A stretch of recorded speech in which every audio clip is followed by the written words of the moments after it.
नमस्कार, मैं हूं अशोक श्रीवास्तव और आप देख रहे हैं मीडिया दस्तक न्यूज़। दिल्ली में जल संकट को लेकर अनशन पर बैठी दिल्ली सरकार की जल मंत्री की तबीयत बिगड़ने पर उन्हें एलएनजेपी अस्पताल में भर्ती कराया गया है। समाजवादी पार्टी के मुखिया और यूपी के पूर्व मुख्यमंत्री अखिलेश यादव और सीपीआईएम की वरिष्ठ नेता वृंदा करात उनसे मिलने पहुंची। दोनों नेताओं ने आतिशी का कुशलक्षेम पूछा और जान पर खेलकर जल संकट झेल रही दिल्ली की जनता को न्याय दिलाने के लिए जनता के साथ खड़े रहने पर उनकी जमकर तारीफ की। आपको बता दें, दिल्ली की 28 लाख आबादी पानी को तरस रही है। हरियाणा सरकार चाहे तो समस्या का हल निकल सकता है, लेकिन वहां भाजपा की सरकार है जो संविधान और मानवता दोनों में विश्वास नहीं करती।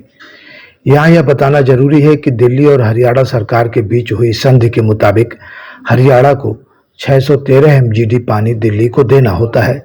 जल मंत्री का आरोप है कि उन्हें 100 एमजीडी पानी कम दिया जा रहा है, जिससे 28 लाख की आबादी प्रभावित है और पानी को तरस रही है।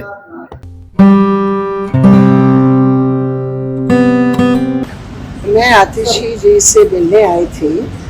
बहुत बहादुरी के साथ वो लड़ रही है दिल्ली की जनता के लिए, और ये बहुत ही खेद की बात है कि इसको सेंट्रल गवर्नमेंट और विशेषकर एलजी की जो दायित्व होता है कि दिल्ली की जनता की जो पानी के साथ भेदभाव की नीति अपना रहे हैं, उसके बारे में कतई कोई फर्क नहीं पड़ा उनको।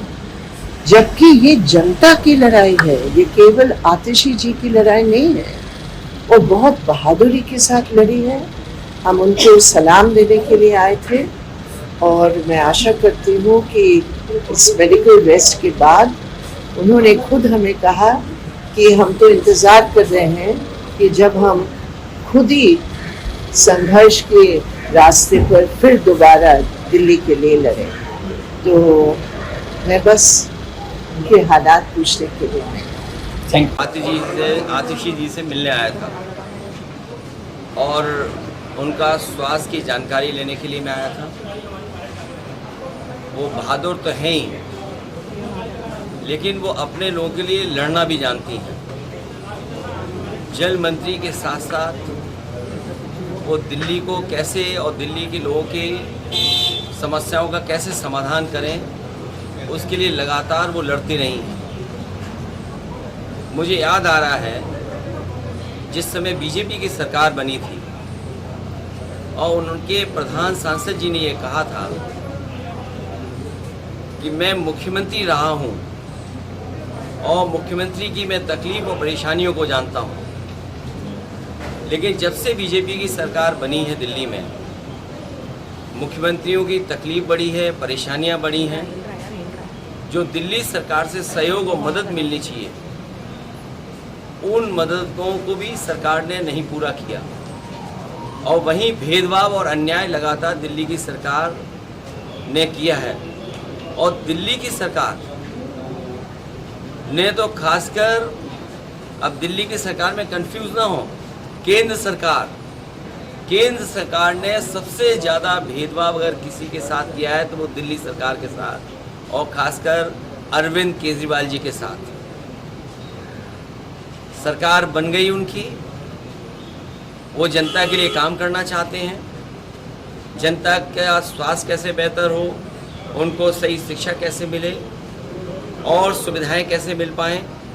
वहीं केंद्र सरकार लगातार रोड़ा अटका रही है, उनको तकलीफ परेशानी पहुंचा रही है, और जब उन्हें हर जगह से राहत मिलने का काम शुरू हो गया, जब वो बाहर आ जाते, ये केंद्र सरकार की जानकारी में होगा कि वो बाहर निकल आएंगे, वो निकल ना पाएँ, जनता के बीच में न पहुंच पाएँ, सरकार ठीक से न चला पाए, इसलिए फिर उन पे न जाने कौन सा मुकदमा लगा करके फिर उनको फंसा दिया गया। ये सीबीआई के लोग कोई पहली बार नहीं फंसा रहे लोगों को, ये लगातार फंसाते हैं लोगों को, और उनको फंसाते हैं जिनसे इन्हें खतरा है।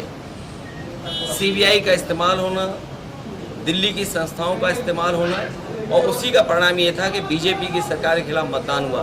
वो तो बच गए, नहीं तो दिल्ली की सरकार जो थी, केंद्र सरकार, वो कभी सफाया हो गया होता।